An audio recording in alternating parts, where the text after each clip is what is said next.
There's this one story in the Gospels that, well, it's always felt a little strange. It's the one where Jesus just walks up to a fig tree and curses it. I mean, was he just hangry, or is there something way deeper going on here? Let's dig into this fascinating event. Seriously, why would he do that? It's a question people have been asking for centuries. It just seems so unlike him, right? This sudden, destructive moment. But believe me, this one act is just packed with meaning. So let's go straight to the text and see what it says. Okay, so this is from the book of Matthew. And just listen to the finality here. A few words, and boom, the tree just withers away. Instantly. I mean, what a shocking display of power. And it's really setting the stage for a lesson his disciples are about to get that they will never forget. All right, so to really get what's going on, we need a little context. We have to look at what was happening right around this miracle. Let's set the scene. So the setup is actually pretty straightforward. Picture this. It's early in the morning, Jesus is walking into Jerusalem, and he's hungry. He sees this fig tree up ahead, and it's covered in leaves. Now, that should mean it has fruit, right? But when he gets up to it, nothing. It's totally barren. And check out the disciples' reaction here. It's so telling. They don't even ask why he did it. They're just blown away by how he did it. I mean, how did it happen so fast? Their shock at the speed of this thing, that's our first clue that there's more than one layer to this story. So, of course, Jesus sees their amazement and immediately turns it into a teachable moment. He shifts their focus away from the tree and points them toward the power that made it wither. And this is his answer. He pretty much says, you think this is a big deal? If you have real faith and you don't doubt, you could say to this mountain, move, and it would be thrown into the sea. I mean, what a staggering claim. He's talking about what's truly possible when you have absolute trust in God's power. So right away, he makes it super clear that this kind of faith isn't just wishful thinking. It's not about just hoping for things. It's a deep, confident reliance on God's will and purpose. It's a trust so profound that it just erases all doubt and can move any obstacle. Okay, but here's where the story takes a turn and gets really interesting. A lesson on faith? That's powerful for sure. But does it explain the whole cursing a tree thing? Not really. And that question, that's what pivots us to a much deeper, hidden, prophetic meaning. So, to unlock that deeper message, we've got to ask a crucial question. What did the fig tree actually represent? Because in this story, it was not just a tree.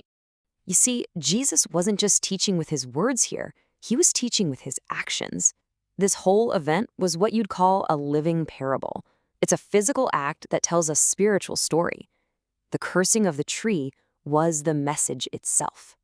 And the key to decoding this parable, it's all in Old Testament symbolism. For centuries, going way back, the fig tree was a common symbol for the nation of Israel.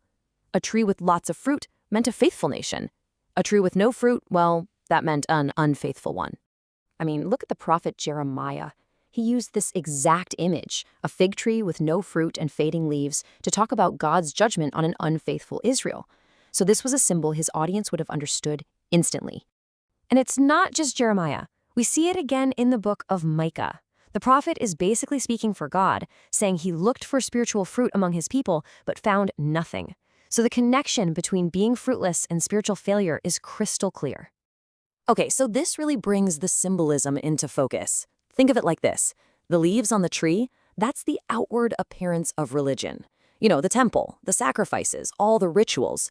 But the lack of fruit, that pointed to a much deeper problem. A spiritual emptiness, a religion that was all show and no substance. No real repentance, no real love. All right, now let's go back to what Jesus said to his disciples. Remember that line about moving a mountain? Well, guess what? It turns out that was a prophecy in disguise too. So back then, in prophetic language, a mountain wasn't always just a literal mountain. It was often a symbol for a kingdom, a great city, or a major center of power. So when Jesus talks about casting a mountain into the sea, he's using language that was powerful and really familiar to his listeners. And this is where the context is everything.